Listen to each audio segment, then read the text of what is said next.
If you're over 50 and feeling weaker than you used to, this matters. Stairs feel harder, your legs feel less steady, you notice softness where strength used to live. And if nothing changes, that weakness compounds. Now here's the thing. After 50, muscle loss is real. It's predictable and it's absolutely reversible.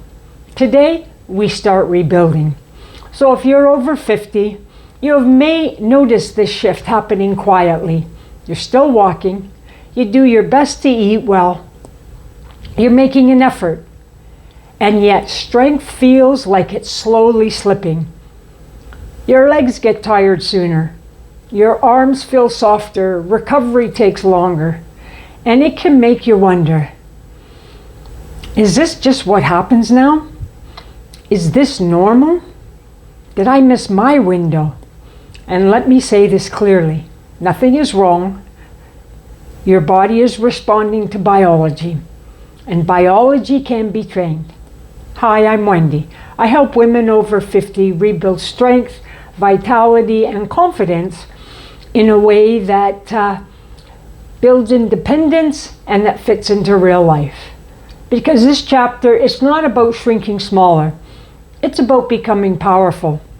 You know, there was a time when I felt completely disconnected from strength. Back in the early 80s, I weighed almost 300 pounds. I had no endurance, no confidence, and definitely no belief in my body. Even walking around the block felt hard. I remember feeling trapped. You know, like my body was something that I had to carry instead of something that carried me. Then in 1998, I was sitting in a hospital waiting room while my mother was in having surgery for a hip replacement. You know, and it was something that hit me really strong that night. If I didn't change, I was heading for the same future as my mother was having. And that was my turning point. Not vanity, it was about independence. And that decision changed everything. Here is what is actually happening after 50. We lose much muscle naturally each decade. That process is called sarcopenia. After menopause, that rate speeds up. Our hormone shifts, protein synthesis declines, recovery slows, and if we sit more, muscle disappears faster. This is the part most women miss. Muscle is protective tissue. It protects your bones, your balance, your metabolism, your independence. The real risk is not appearance. It's the loss of capability. This is what we're protecting. If you've ever noticed changes in your strength or steadiness, this is why.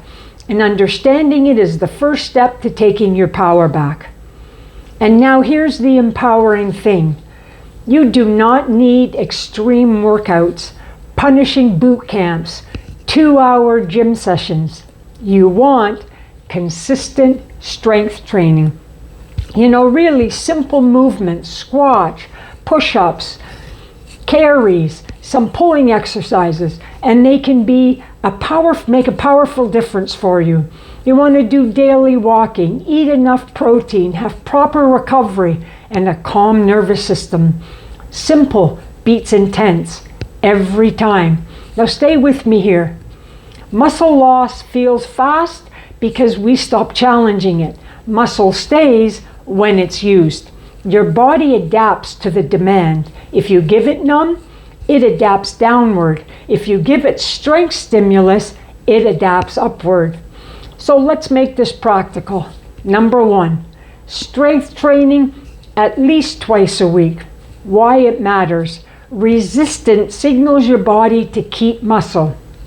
How to start: body weight squash, wall push-ups, and add light dumbbells if you want to. Number 2, walk daily. Why it matters. Walking preserves lower body strength and circulation. How to start. Even 10-minute counts, but you're going to want to build up your time to about 30 minutes. Number 3, eat protein at every meal. Why does that matter? Muscle cannot rebuild without adequate protein. How to start? Include eggs, Greek yogurt, pastured beef, chicken, or wild-caught fish. Number 4, protect your sleep at every cost. Why it matters. Growth hormone and repair happen at night. How to start? You're going to want a regular bedtime before 10:30 p.m. in a dark, cool room, calm routine. Number 5, reduce chronic stress. High stress hormones break down tissue. How to start? Breathing practice, gentle walks, quiet time. This changes everything because now you're not fighting aging, you're directing it. There really are 2 paths from here. One path leads to becoming more fragile, more uncertain, less steady, more dependent. The other path builds steady strength, confidence, clear energy, strong legs, balanced posture, calm focus. You're not just working out. You're training for the woman you'll be at 70 and beyond. So let me ask you this. Are you letting your muscle quietly disappear, or are you ready to protect your independence? Let that sit. So if you're ready to start rebuilding strength in a simple, sustainable way for yourself, I invite you to join our Strength and Longevity newsletter, where we give tips for women over 50. It's where I share my private email, practical real-life strategies for women over 50 who want to stay strong, capable, and independent. And I'll put the link in the comments below. Move often, move more, and move well. And be sure to check out our video, The Pain of Staying the Same versus the Pain of Getting Fit After 50. Choose wisely. The link is over here. I'm Wendy, wendybottrell.com. Thanks for being here.